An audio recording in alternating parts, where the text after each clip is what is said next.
nilikuwa na ndoto moja kwamba ningewezesha hawa vijana wa bodaboda kwamba wangekuwa pamoja, kwa sababu tuko na waendeshaji pikipiki 96,000.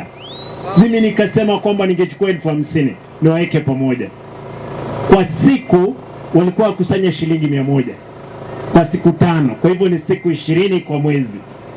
Hawa ngwana tulikuwa tumepanga sako yao, kwa hivyo siku moja, Your Excellency, walikuwa wanakusanya 5 million.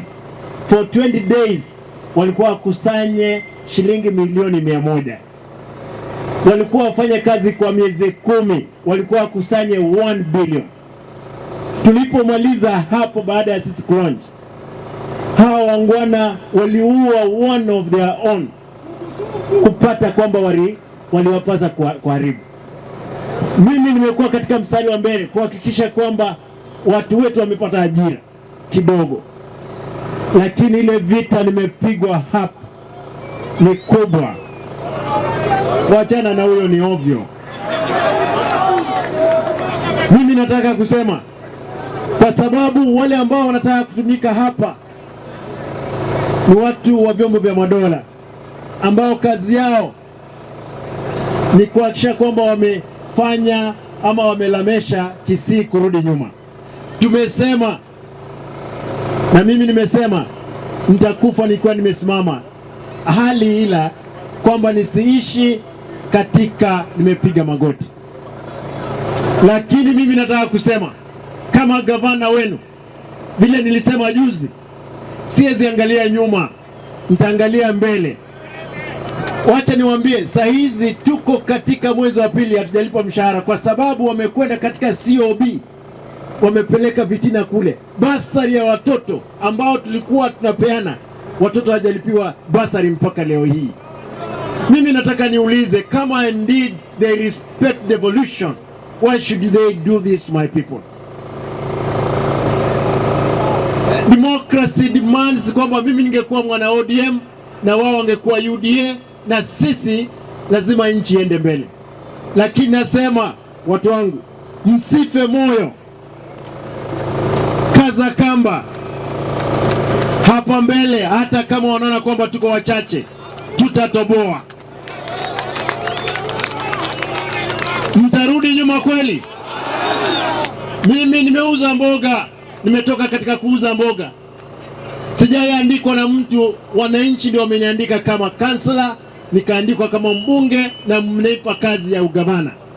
Mimi nataka kusema hivi, hakuna vile nitaangalia nyuma. Kama ni maisha ngumu nimeyaona, kama ni machungu nimeyaona, kama ni kifo nimepitia katika kifo, lakini mimi nitasimama na watu wangu. Mimi nataka kusema nikimaliza, Your Excellency, be assured we will give you the support hapa Kisii. Mimi nitasimama kidete.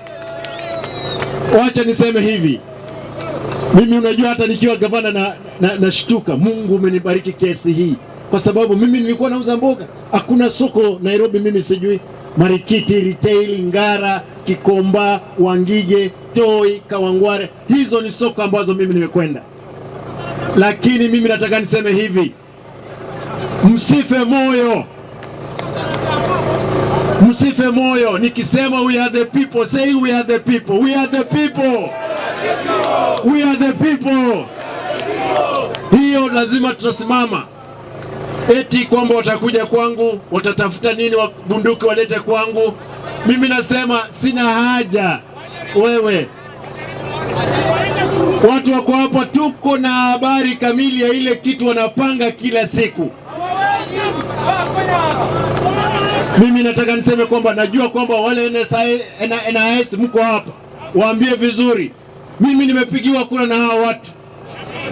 Wao wameletwa kuja hapa kufanya kazi, mfanye kazi ya haki. Watu walipiwa risasi pale Nyakembene, mpaka leo hii hakuna mtu ambaye ameshtakiwa. Watu walivunjika miguu, wamewekewa chuma, hakuna mtu amekamatwa.